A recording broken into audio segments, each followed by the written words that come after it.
kita memperingati Hari Pendidikan Nasional yang diambil dari hari kelahiran Ki Hajar Dewantara.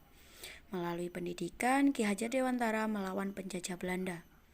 Seperti apa ceritanya? Mari kita saksikan bersama. Ki Hajar Dewantara terlahir dengan nama Raden Mas Suwardi Suryaningrat pada tanggal 2 Mei 1889. Ia dibesarkan dalam lingkungan Keraton Pakuan di Yogyakarta. Ki Hajar sempat kuliah di Stovia atau Sekolah Doktor Pribumi. Kemudian ia bekerja sebagai wartawan di koran seperti Utusan Hindia dan Kaum Muda. Sejak muda, Ki Hajar berani menentang pemerintahan kolonial Belanda bersama Daus Dekker dan Cipto Mangunkusumo. Ia mendirikan Indis Partis pada tahun 1912 yang bertujuan mencapai Indonesia merdeka. Akibat kritikannya pada pemerintahan Belanda dalam tulisan Seandainya Aku Seorang Belanda, Ki Hajar Dewantara diasingkan ke Pulau Bangka. Daus Dekker dan Cipto Mangunkusumo membela sahabatnya, sehingga mereka bertiga diasingkan ke negeri Belanda. Masa pengasingan di Belanda dimanfaatkan Ki Hajar Dewantara untuk mendalami dunia pendidikan dan pengajaran.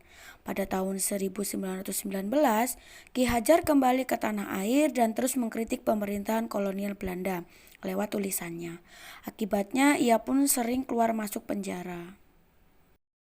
Tanggal 3 Juli 1922, Ki Hajar Dewantara mendirikan Pusat Pendidikan Taman Siswa di Yogyakarta. Sejak saat itu, Suwardi Suryaningrat memakai nama Ki Hajar Dewantara. Anak-anak dari semua kalangan baik ningrat maupun rakyat biasa bisa bersekolah di Taman Siswa.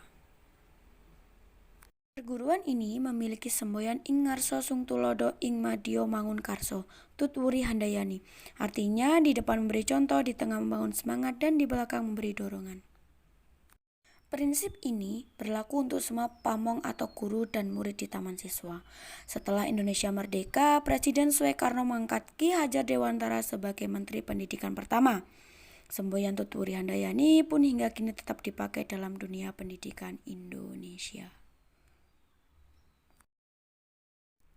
Indonesia merupakan negara berkembang yang terdiri dari berbagai suku, adat, dan budaya yang memiliki potensi kemajuan yang pesat dengan adanya generasi muda penerus bangsa.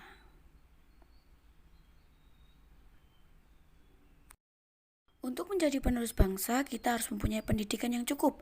Apakah itu pendidikan? Pentingkah pendidikan bagi kita?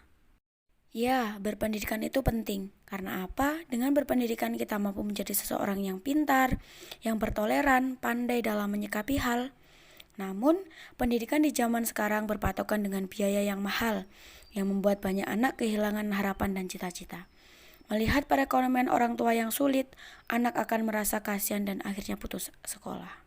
Di zaman modern ini, mencari pekerjaan tidaklah mudah. Karena apa? Semua berpatokan pada tingkat pendidikan, lulusan, dan pengalaman. Tidak semua perusahaan memerlukan seorang berpangkat, bukan? Ya, betul, namun tingkat tersebut akan kembali kepada pekerjaan apa yang kalian dapat.